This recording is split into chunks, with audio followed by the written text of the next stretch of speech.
The O2F Football Podcast. The voices of tomorrow, here today.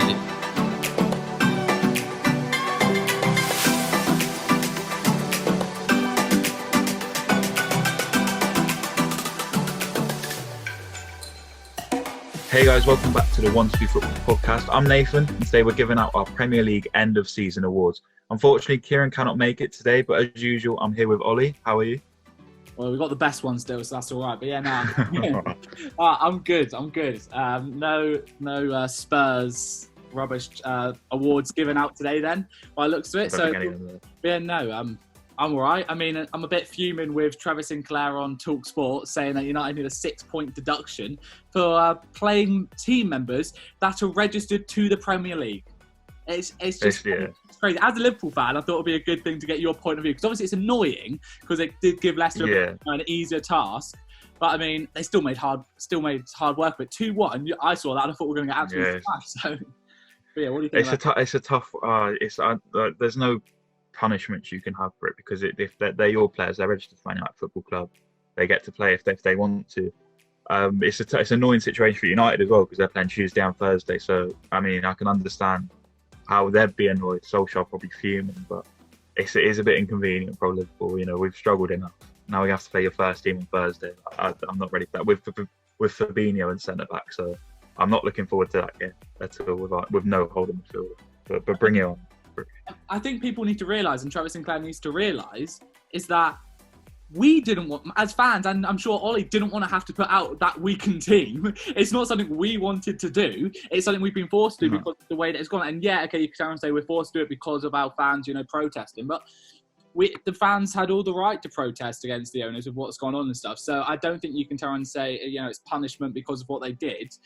Because number one, it wasn't the players' fault and it wasn't the club's fault. It's the fans, but it's not their fault either. They're doing what they should be doing and protesting the outrageous ownership of some clubs. So I think it is a bit unfair and nobody wanted it. But I mean, a 6-point deduction is just a bit babyish to say that. It's TalkSport. Yeah, they're signed up to the club. If that's just like saying you can't play your players outside your main 11, it's just ridiculous. But yeah, little rant over for that, and I'm glad to see a Liverpool fan agrees that it's a bit stupid. That's the thing with TalkSport. It's all, I don't want to obviously be too mean, but a lot of it is driven for engagement and to get fans talking and to get people maybe a little bit angry with the pundits they have on there, like Jamie O'Hara, and I can't remember his name, the one who's from Crystal Palace, Simon Jordan, I think. Like what they say, you can tell it's kind of like, go on, interact with this, talk with this. They say something that is just a bit outrageous, and people bite like you have to say. I was going to say it's worth, I quite like it, to be honest. I like listening to it because it's just most stuff that goes on there. It's just people with ludicrous views, or in my opinion, ludicrous views. I do like it. It's just it is what I was watching. That particular one made me a bit mad. I heard a horrible take yesterday. I was watching I don't have BT, but I don't look at streams. But let's say I was watching this thing. Where it was Richard Keys and Andy Gray, and they're old people. And Key, I don't know why, but Richard Key was so certain that Leicester could get Calvert-Lewin for 30 million. And I was just watching it, and I was like, "Oh my God, what are you on about?" He was like, "He'll want to play for Leicester in the Champions League." It's like this, no, Richard. And Andy Gray was like, "What? What are you on about?" He was so certain of it. They kept talking about it before the game. I was like, "Oh my God." 30 million. That's just the signing fee of an English player, let alone the ability of the player. I couldn't believe what I was hearing. But no. But today we're giving out our Premier League awards. Just before we get into it, it's Player of the Year, Young Player of the Year, which is under 23s only, because that's how they do it with the PFA one. Signing of the season, Manager of the season, the biggest surprise player of the season, can be good or bad. You can interpret that either way. And the most improved player, so a player that wasn't so good last season, but now is. And let's get into it. So we had the Monday Night Football awards with Gary Neville and Jamie Carragher. We had the Brits for us last night, so Tuesday. And now for the most important awards, it is, of course, the O2F Football Awards, which everyone's absolutely ecstatic about. So let's start with the Player of the Season. I'm not even going to go around the houses. I think it's very obvious who was the Player of the Season. easily can also be the signing of the season. But it's Ruben Diaz for me for Manchester City. He has, I'm not going to say he's not single-handedly won them the title because it's amazing quality depth in that team, but he was the missing piece of the puzzle that Pep has needed for so long in the defence, and he's been absolutely outstanding. And it pains me to now say that obviously Man City and Liverpool Van Dijk have got the two best centre-backs in the league as a Man United supporter, but they have, and Diaz, you could arguably say that he's better than Van Dijk in certain aspects, and it's easier to say now with Van Dijk being out injured, but he's been amazing, and he is most definitely my player of the season. Yeah, I can't disagree with that. I've got Ruben Diaz as well. I mean, he has done what Van Dijk did to Liverpool to Man City. He's transformed them back into the team. Because people forget, even though they came second last year, Man City weren't good last season. They struggled a lot, and I mean, no one was good compared to Liverpool last year. Because I mean, there was just so. It was such an incredible season for them, but Man City were poor, and Diaz has proven to everyone that, all of a sudden once Man City get it right, they get it right. That's how it tends to be with all their players, and they've got it right with Ruben Diaz. It could have, for honourable mentions for me, I've gone with Jack Grealish has had an amazing season this year for Aston Villa, kind of carried them into the positions that they've been in. Phil Foden is an easier shout for this for me. And maybe even, I mean, you could name about 5 or 6 Man City players. Gundogan could been a shout. Even De Bruyne in the limited minutes he's had has been, and limited, not exactly limited, but he's been injured. But he's been very good. Obviously, Bruno Fernandes has been Man United's main player. That even if he's not playing too well, he's there. He's the match winner, and that makes you an important player. And also Mason Mount has been such an important player for Chelsea this year. Has been someone that Chelsea, even when Lampard and they were struggling a bit, they have looked towards for that bit of quality, that bit of spark. But for me, Ruben, he can't look past him.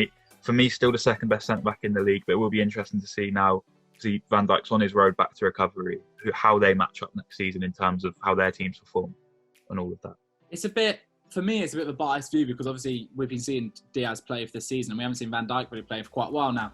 So it's kind of, you kind of forget it and you just, in my mind, I'm putting Diaz ahead of him because I haven't seen Van Dijk in such a while. But I mean, I think the easiest way to, say how important Van Dijk is by looking at the disastrous defending sometimes throughout the season Liverpool have had, which just shows you the gap which has been left by his absence. But, they're both quality defenders. And Diaz is out and out player of the season for me, and by the sound of it for you as well. So moving on, do you want to go first? You want to go for young player of the year. I'll start with the honourable mentions, who it could have been. I think you've got a few for this one, haven't you? Young player. I've got one honourable mention. You didn't say it, to be honest. So for me, I thought in kind of the fourth place for me in this, Bukayo Saka from Arsenal has been a real spark for them in what's been an awful season. In Arsenal, a bit crap, but he is very good. Mm-hmm. Fofana from Leicester, really impressive, has been a real important part to how Leicester have got in the top 4 and look probably set to stay there now, could still maybe let it slip, but looks like they're going to be there come the end of the season. He's been such an important part, and some of his displays while fasting during Ramadan have been so impressive for someone that isn't, having a lot of food or any food or water for a long period of time. The other one is Mason Mount. I didn't even realise he was 22. He's been, again, as I said with the thing, he's been excellent, but he misses out just slightly. And I mean, this is a hot debate for the Euros anyway, who could start Mason Mount or the man that I've given the Young Player of the Year to, and that's Phil Foden. I just don't know many players better than him at that age in world football right now. And for that, he has to get the award. He's turned himself into a very important player for Man City. When it looked like he was going to be another Sancho at times, where he wasn't going to get the minutes that he perhaps wanted, but he's come in and earned his place. He's also established himself in the England team, minor slip-ups aside alongside Mason Greenwood, but aside from that, will definitely more than likely be at the Euros. Hopefully Greenwood will be as well. If Greenwood had carried on this sort of run of form he's on now for a bit before, he'd have definitely been in there as well. But Phil Foden for me, England's best youngster, arguably the best youngster in the world. Maybe Haaland gets in the front, maybe Mbappe if we still consider him that. But yeah, Phil Foden for me. What about yourself? I mean, going off that, I think Haaland and Mbappe obviously are better, but I think he's a great player. Saying Greenwood there, I was going to say he's had a tremendous sort of recovery towards the end of the season. Getting goals, scored last night for us in the Man United Leicester game. He's been great, but obviously he's not been that solid player the whole way through the season that we know he could have been and that he was last season. One of my honorable mentions that you haven't mentioned is Pedro Neto. I know he's injured now, and he's not been the biggest, but he's still young and he's been a quality player for Wolves in a time that they really lack sort of attacking depth. But mine is Mason Mount. You mentioned him, 22 years old. You completely forget that he is so young. He's kind of the opposite to Jesse Lingard. When everyone thought he's young, but he's actually old. Everyone thinks Mason Mount's old, but he's actually young. It's incredible. 5 assists and 6 goals. Not the most crazy of stats, but you just look at how important he was under Lampard. Everyone was saying, he's Lampard's son. He's this little thing. He's not going to play under Tuchel. He's overrated, and he has proved so many people wrong. He's been incredible under Tuchel, and there's not much more you can say about him. He has just been incredible. I could have said who you said, but just I feel like with Man City, you have so many good players. And obviously you do at Chelsea, but Mason Mount's been more pivotal, I think, in Chelsea's form. And that's why I picked Mason Mount for my young player of the season, which is crazy because I honestly thought he was older. I think you can have either or really with Foden or Mount because they're just so good. And Mount has proven everyone wrong. I always thought he was like, he was always more than just Lampard's favourite player. I mean, Lampard had him at Derby, before he had Chelsea. So, of course, there was that relationship there. But he is just so good. And he looks like one of those players that is just like a dream to work with as a manager, that is ready to fill in a few different roles, versatile, ready to learn. Kind of in that, obviously not the same player, but in that Watkins mould where you can just see they learn so much. And they're smart players and they can take on information and make your team better. And I think, I don't know who's going to start in the Euros, but I mean, Mount and Foden have made that attacking midfield position like kind of one of England's most in-depth positions early on, alongside Grealish and Maddison as well. I was trying to think who that last one was Maddison, but that position now is so stacked when it probably wasn't about 2 years ago. So fair play to them. Both have made excellent progress. In terms of signing of the season, Ollie, what have you got down for that? Signing of the season. I had manager of the season next. I was all played for manager, but signing of the season. Carrying on from what you kind of said, I think one honorable mention's got to go to Ollie Watkins. I mean, I had him as my young player until I realised he was 25. He's older than you think, or I thought anyway. But Watkins, he's been amazing for his first season in the Premier League. He's really taken it in his stride. And he's been a major part of a really good Aston Villa side this season. But my signing of the season could be, you might turn around and say no, but I feel like he's proved doubters wrong as well. I'm pretty sure Gary Neville did the same. It's Cavani.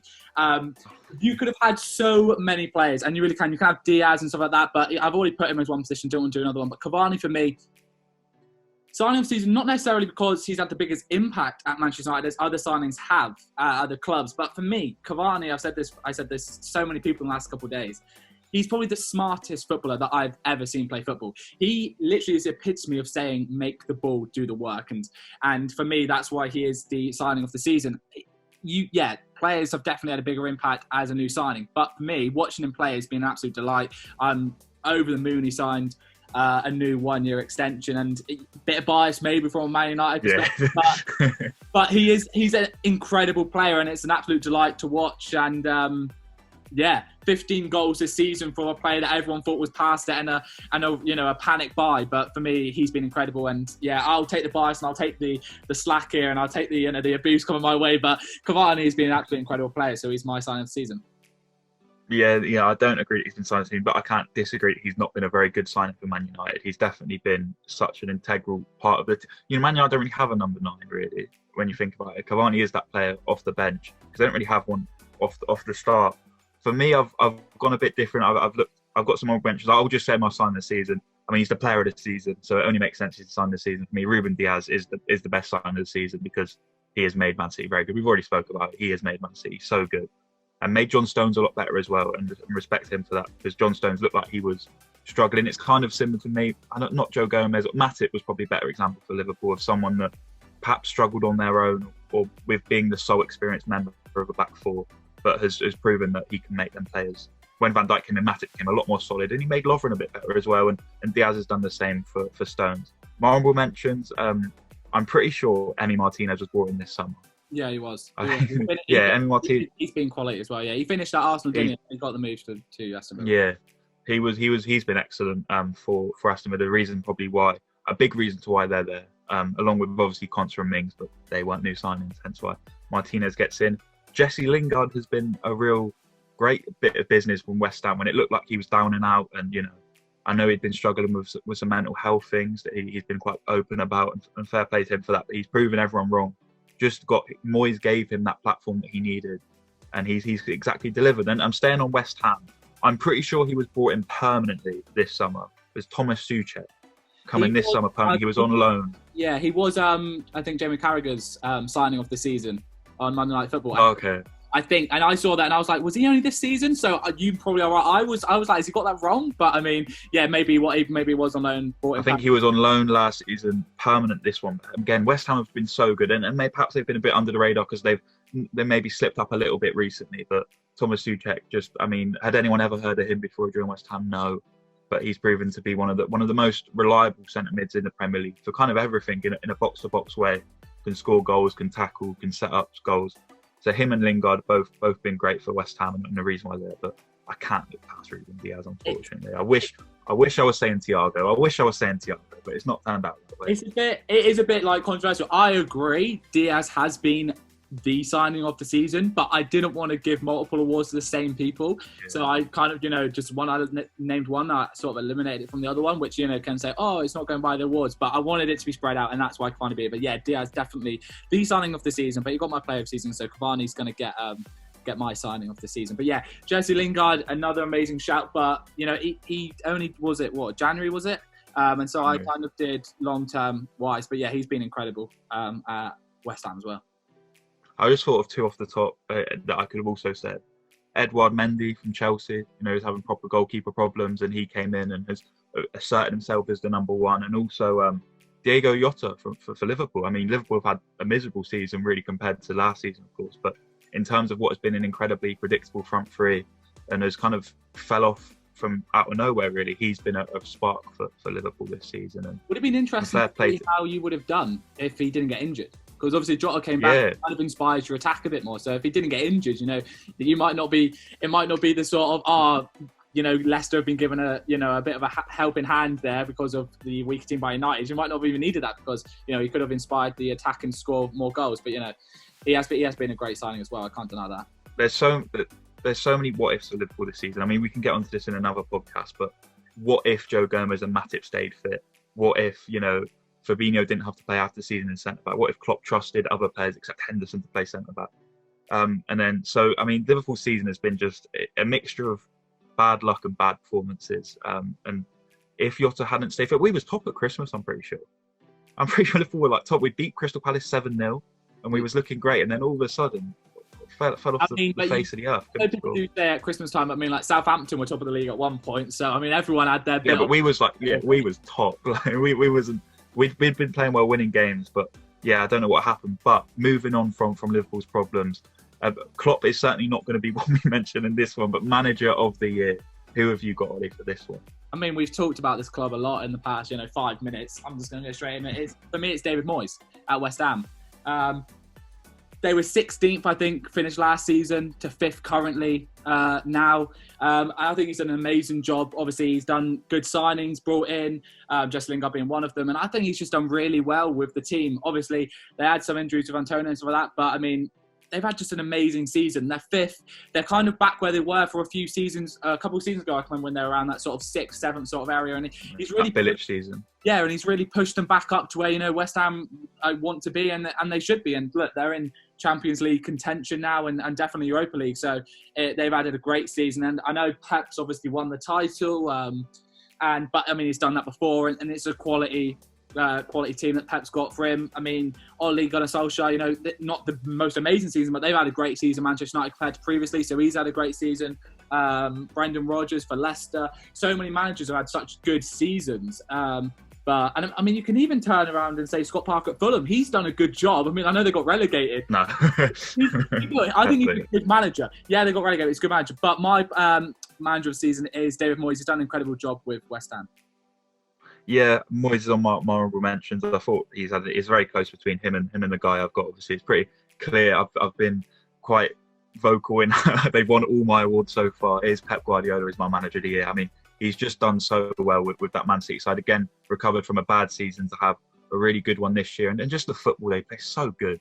They're so good to watch, Man City. And they've just become, arguably, they might go on and be the best team in Europe this season.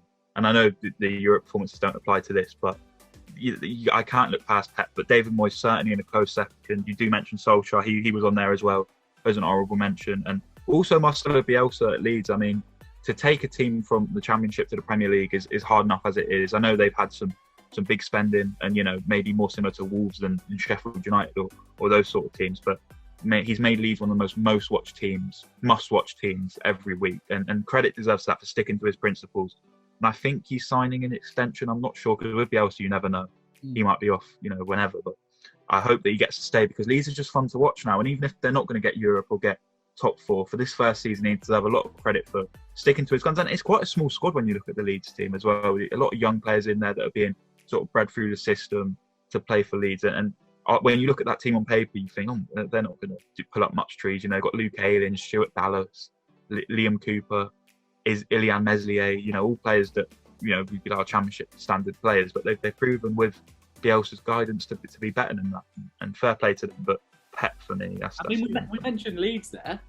I mean, we mentioned all these teams, West Ham and stuff, but Aston Villa, I mean, we said how good they've been. Should be given there as well for manager of the season. But I mean, so many teams have done really well this season, which is proven in how competitive, it still is going into the dying games of the season with, places still not secured. I mean, the titles were secured, but I mean, I think it still is mathematically possible for Manchester United to not finish second. So I think it just shows, how tight it has been, and that's credit down to not only the players but the managers at the helm of all these teams as well.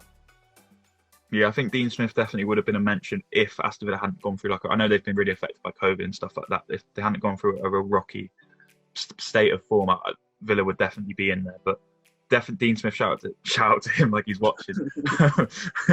Well done to him for that.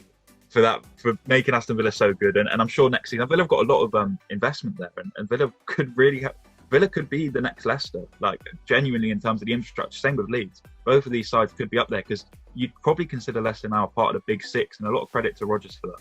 Because I'd say Leicester. I don't want them to do a Sheffield, when they have a really good season and they go and get relegated. I mean, they nearly got relegated last season, which is crazy to think. So hopefully they keep on the good transfers coming in and continue the project. It's because Arsenal, we're talking about manager season, the managers that have not had a good season, Mikel Arteta and Jurgen Klopp and Jose Mourinho. It'll be interesting to see in the next few years. Obviously, these clubs have a bit more money. Liverpool, I don't think, are going to be in this conversation. We're talking about teams that could no longer be in the Big Six. But Tottenham and Arsenal, and I know Kieran would be here to defend Tottenham here. Leicester, Leeds and Villa are genuine threats to these teams' status as the best six in England. And it's going to be really interesting to see. I'm glad, despite all this Super League nonsense and all of this with the Big Six kind of being, we're the biggest teams. It's not like that when you look at the league table. And I'm glad to see Everton as well. Can't forget that. You're saying, they could be a threat to the Big Six. Leicester are. Leicester definitely already are a threat. I don't think it's a Big Six anymore. I think it's most definitely a Big Seven at least, with Leicester in there. I think it's a Big Six and Arsenal no longer in it. If I'm a player right now and I'm looking and I want to win a title, I'm not lying to you. I'm picking Leicester over Tottenham and Arsenal. I honestly am. You're a player. You're looking at it. And if I'm anyone watching from it, and you're thinking who's the best teams, obviously it's easy to look at the table. But yeah, Man City definitely are. Liverpool definitely are. Man United are definitely still up there. I mean, they've had their poor periods, but they're still a great team. No bias there. It just is facts. Chelsea, obviously, despite having a little bit of dip, they're still a solid team, and definitely now under Tuchel. And Leicester. Did I say Leicester then? I meant Chelsea if I'd have said Leicester. I feel like I said Leicester. But you said Chelsea. Okay, yeah. But Leicester definitely are now up there. I mean, they won the title. They've been consistently fighting for that sort of European places in the last couple of seasons since that title win. So, yeah, I would definitely join them over Arsenal and Tottenham. And that's no bias. And Kieran's absolutely fuming right now. But, I mean, I just would. They're a top team, and they probably are the sixth best team in the English football for the past couple of seasons.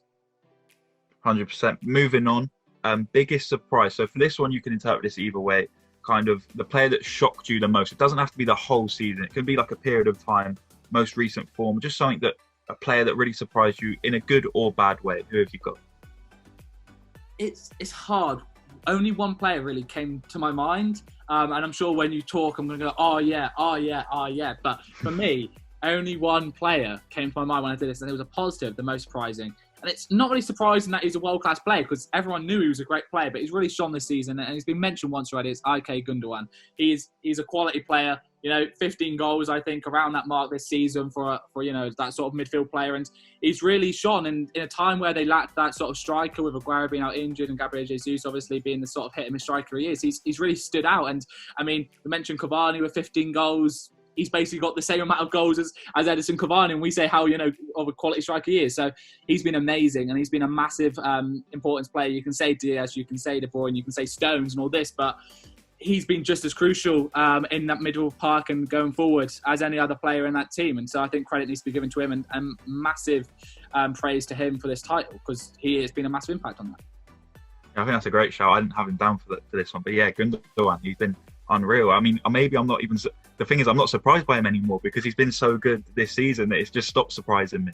But yeah, when he first burst through and was scoring goals, it was definitely, no one can say it's not surprising that he's got 15 odd goals. I mean, 100%. When you think of him, he's a sort of a central midfielder ball winner, but now he's because of being pushed up into that sort of cam sort of centre forward position at times. It really has shown his goal scoring prowess. So yeah, he's been quality. 100% to him, yeah. Fantastic performances in a false nine position. You would never have had him there at the start of the season, but he's there now. And Man City, that shows Man City without a real striker have won the league, and smashed the league. And it's crazy because a big part of moving on to my surprise, a big part of Liverpool's title win was the attack. Never really an out-and-out striker, but a front three that were just so explosive and so fun to watch. One of my biggest surprises this season is just how predictable they've been, just how poor Liverpool's front three have been. And I know it all gets affected progressively. So Van Dijk's injury affects Fabinho's impact on creating chances as he's had to move back from centre mid. But it's baffled me as a Liverpool fan just watching mainly Mane and Firmino. Salah has been not so great, but he's still the second top goal scorer in the Premier League. So I will cut him some slack. And Mane, for the first 6 months of the season was fantastic. Well, not fantastic, but he was scoring goals. He was helping Liverpool look exposed. Firmino's was not 100% great last year, but he was winning the league. He was winning every game, so his impact was clearly there. But this season, it's just been so predictable, so poor. And I mean, it doesn't just come from the front three. It comes from the fullbacks. It comes from the centre mids. But just the lack of finishing. I think it was the Newcastle game that really kind of tipped me over the edge with this. That I was just like, if Mane and Firmino left this summer, I wouldn't be fussed. Like, I'd be a bit like, it's sad, that they've had a great spell here. But it baffled me with how poor they've been. As a thing, it's not my winner, surprisingly, as much I've gone on about it. But the other ones that's not your choice. That's not my winner. I thought your choice was Mane. I was going to say, you just turned around and said there, before you say your choice, you just turned around and said today you wouldn't mind if they went. Saying you wouldn't mind. A couple of days ago, you literally went, I hope Mane is sold this transfer window. So for a Liverpool fan to be saying that is crazy, seeing as how important he's been for the team since he joined. And I still think they'd be stupid to sell him. I mean, players have their off seasons, and I'm sure he'll be a quality player again next year. But I mean, I thought he was your number one choice of being surprisingly bad. No. It was just. I think I said that message after the Newcastle game. I was just annoyed, man. I'd have passed my driving test and drove them off after that one. But they're aging as well. That's probably another reason why I say. But who's available, we don't know. Another one that surprised me was Van der Beek and how little he's played and how not confident. He kept it very simple against Leicester. I was talking to a friend after the game, and it was just like he's kept it. He looked devoid of confidence playing in that team. This is just another honorable mention. Is this your number one now? No, I'll get into it. It's going to be kind of disappointing when you get to my main one. He's only started 2 Premier League matches, I think, all season. And for a £40 million signing for the player that was, meant to be the next big thing in that sort of midfield position. It's crazy to think. But I mean, that also, people can have their own personal. People do have their own personal opinion. Not that they can't. They can, and they do have their own views on Fred and McTominay midfield. But everyone knows how much I rate McTominay. I think he's a quality player, and I think he's really important, and crucial to the Man United team. Fred, very hot hit and miss sort of thing, but he's really come into his own more so this season than he ever has before. He's top of this a lot. I know. I always talk about stats. He's top of the stat charts and stuff for Manchester United in so many positions, or he was when I last checked. So he goes under the radar. He gets a lot of slack, just like Harry Maguire does, to be honest. But yeah, Van der Beek, very, very odd one. Think I saw rumours that Jose Mourinho wants him at Roma as one of his first signings, which, to be honest, I think he would jump at the chance of leaving Manchester United, going off the outside beyond how he's been. But yeah, very surprising. But any more honourable mentions, or are you going? One more. Got one more honourable mention. Obviously, Liverpool's injury crisis brought out, a lot of different players to play centre back. But the one that has surprised me the most, Nat Phillips. He's been very good. He's been really good, and it kind of a bright spark in what has been a terrible defensive season for Liverpool. He's an old school centre back. He's not like this. He's not the ball playing defender. He's not comfortable on the ball, but he will win any tackle. He'll win any header, and has looked and really grown into the role. And when I see things about fans wanting to sell him, or people wanting because he had one bad game against Real Madrid, I'm just like, why? This guy is English, which is hard enough to get players that are homegrown. He's young. He's still pretty young. I don't know if he's 23. I think he might be 23. And he's also just a good option. I don't think Phillips is going to moan too much about not playing when Van Dijk and Gomez and maybe even Matip, or we get Fofana and that are back. So Phillips for me has been. If Salah didn't, I know I was going on about front three. Salah's still my Liverpool player of the season because without him we would literally be nowhere. Fabinho would be second. Phillips would be third, just because of how impressive he's been in that Liverpool back four. Who's the other youngster? I always get the two centre backs. You have two young centre. No, not Kabak. The other one. I swear. Reece Williams. Yeah. Was he the one who played against Man United? Yeah, the one that looks a bit like Van Dijk. Yeah. Because I always get the two confused. So I can remember when sort of Reece Williams was playing and Matt Phillips I think I got his name right then, was playing. And I always and everyone was ranting and raving about it. And I can remember you going, and I was thinking, that's not the one that played against Man United and got absolutely destroyed, is it? Because I was thinking he was absolutely rubbish. But then, I know what you mean now. No, he's been good. Williams.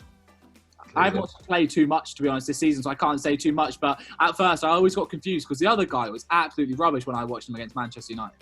Yeah, Williams was an interesting one because he'd been drafted. He was on loan at Kidderminster Harriers in the National League North last season. And he'd been drafted in to play. He did really well in all the Champions League games he played. And then it just didn't. He had an off game against Man United and just started looking a bit shaky. I think a loan spell similar to what Van den Berg has had this season would be really beneficial to him. There's definitely a player there, but going from the National League North to the Premier League is a little bit of a jump. But yeah, Phillips has been very impressive, and I hope he sticks around. But finally, my biggest surprise, and this is going to sound disappointing because I ain't got as much to say. It could have been a podcast in itself. It's more of a personal one because I thought this guy was not very good, to be honest with you, last season. As soon as he left his last club to go to this club, but the goals started drying up for Leicester. Jamie Vardy wasn't scoring so much. So my biggest surprise has been the re-emergence of Kelechi Iheanacho. Yeah. So impressive. And I thought of him as more just a poacher. He just scored goals. That record he had for Man City where he basically scored any time he played. Anything in the 6-yard box was his. But just the quality of goal now. I can't remember what game it was. It might have been the Newcastle game when they lost, but I think he scored a really good goal in that one.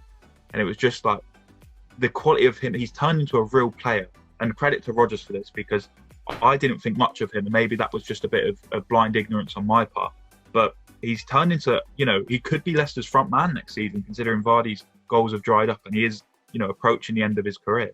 So yeah, he's my biggest surprise of this season. You say blind ignorance there. No, I don't think it is blind ignorance. I think it is just factually that he didn't have the greatest sort of starts at Leicester. You forgot he was kind of there because he didn't really play much. He didn't really score, and God knows what happens. Maybe get that guy some sort of drug test right now because he is turned into an absolute king and he's only in the position, like you said. You kind of forget about Vardy at times now because you see him. I put him on my fantasy team. And that's a big credit to him right there.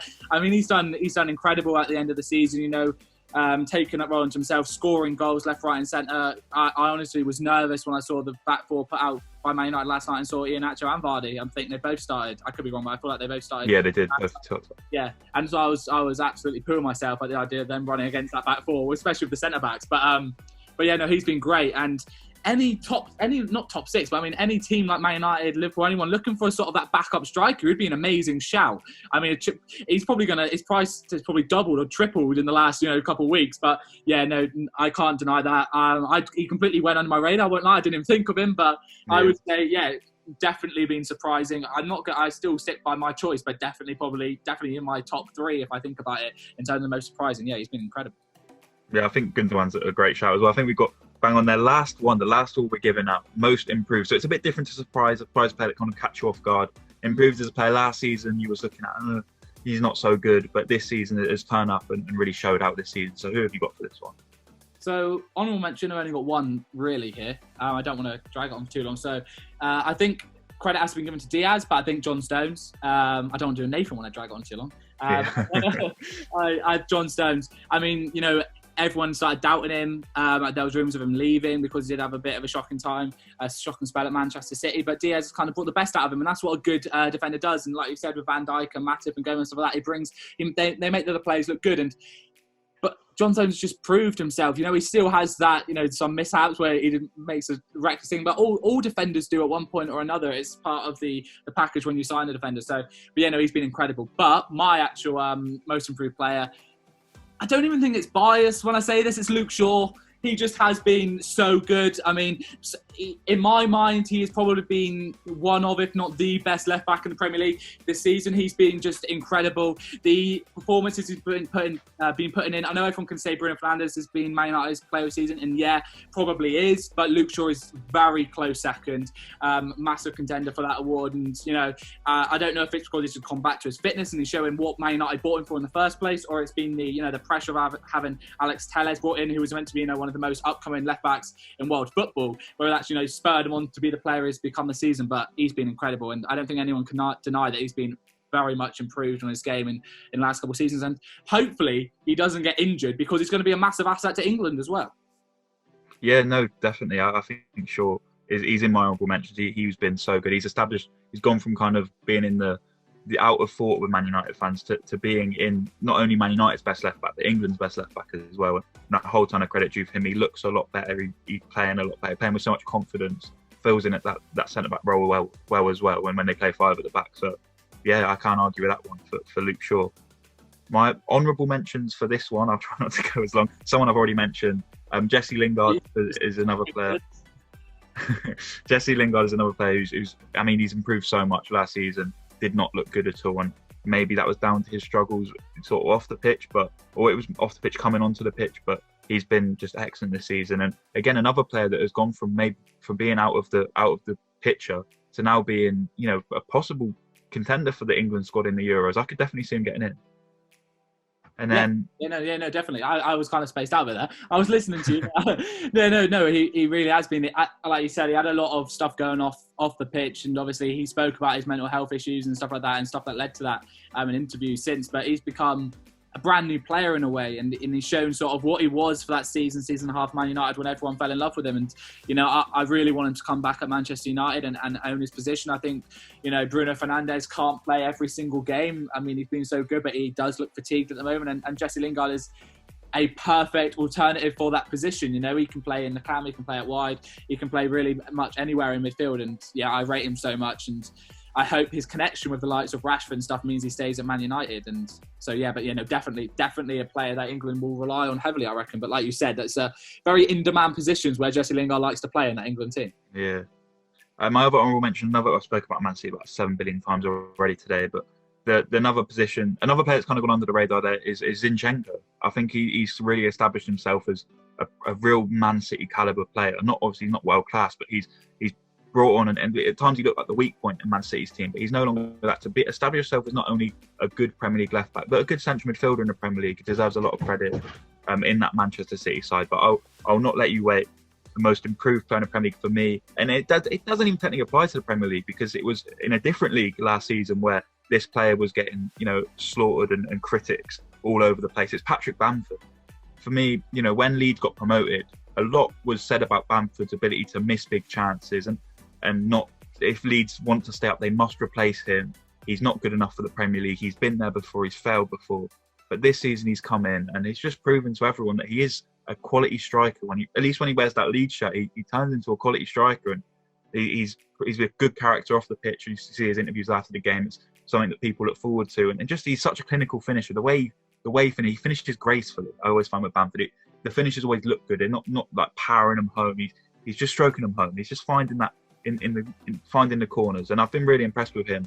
I had faith in him. We talk about fantasy team from the first day onwards. He's been in my fantasy team. Not that I've checked it for about 2 months, but he's been an excellent part, and he's been such an important part of that Leeds team. The reason why they are so high in the table for a Championship side getting promoted, and so all credit to him and Bielsa for that to happen. Yeah, no, I agree. He's been great. Pausing that, going back to Man City, like you said, Zinchenko. I mean, we can praise every single one of the defenders, but Joao Cancelo can play right back, can play. I'll probably say his name wrong, but can play left back, right back, can play in the central midfield park. I mean, he's been great as well. If you mentioned the left side of Zinchenko, I think he needs to be mentioned as well. But yeah, that's just the whole Man City team we basically praised today. But, going back to Bamford, once again, it sounds like we should be winning the Euros when we say this, but he's another player that England really will be considering. I mean, I know we've now got 26 men that we can now take, and so it'll be interesting to see if he goes. I'm pretty sure he missed out to Watkins in the friendlies. Mm-hmm. So with now 3 extra men to take, I mean, he's got to be in with a shout of going maybe, depending on what Southgate chooses. But yeah, he's been incredible. Just like Watkins coming in from that championship, it's just showing you that you don't have to look elsewhere and globally for talent. Just look in the league below the Premier League. There's some great strikers. I mean, Ivan Tony, whatever he's called for Brentford, has been great, and it'll be interesting to see if he, comes in up with Brentford or gets transfer away. I know a lot of teams want him like Arsenal, but yeah, going to Bamford, he's been incredible. He's been a major part of the Leeds team. He's clearly really heavily rated by Bielsa, and they rely on him a lot. And he's that sort of spear man up front. I mean, if he gets injured, who's their backup striker? I don't really know. I think they play maybe Rodrigo there. Yeah, he's a striker for Valencia. Yeah. I was going to say he's centre mid for them now, but yeah, but I mean, he's been so crucial, and it's probably a good thing he didn't get injured, because I mean, Rodrigo hasn't had the best of seasons. He had an okay, but he's not been the best signing in the world. But yeah, no, Bamford's been great, and the future of England looks so strong. It really does, and because Bamford is still young. And obviously having him and Watkins fighting for that England position. But yeah, no, Bamford's great. And once again, if Leeds do have a sort of a Sheffield season, Bamford's definitely a player which is going to be on the radar of so many teams if they do start to dip. Because Bamford, he was very much a player that, he's been around for a fair few years, really. Thinking, is he good enough for Premier League or not? And I think he's finally proven that he is good enough for the Premier League. And it'll be interesting. A lot of teams need strikers. And so Leeds will do well to keep hold of him. Yeah, there was he's a part of that Chelsea system where, they loan players out constantly. He's going to a new team every 6 months. But it's great to see now he's found a permanent home where he can show just how talented he really is. And it's glad it's with Leeds, because it's a nice club to have in the Premier League, and I'm glad that he could be of a help to them and help them establish themselves in the league. And that England position, I mean, we'll definitely do a podcast about this, but the amount of options they have up front, I think Wilson's just been ruled out with injury now, but I mean, Danny Ings as well there. I mean, Calvert-Lewin is probably a cert to go. But I mean, there's so many options for just a lot of different positions. It's just a shame there's still gaps in that England team, because if there wasn't, it would be such a strong team. I mean, we got what? Harry Kane, Calvert-Lewin, Ings, Watkins, Bamford. I mean, you've got Tammy Abrahams. I know he hasn't played loads, but he's a shout. I mean, Rashford normally plays that wide, but you've got Rashford, you've got Greenwood, you've got all these players that can play up front. So, we could win the Euros. Come on! But yeah, no, Bamford's a great shout. And that wraps up the 1-2 Football podcast. Thanks for tuning in. We are now available on all major podcast and social media platforms at either 1-2 Football or 1-2 Football UK.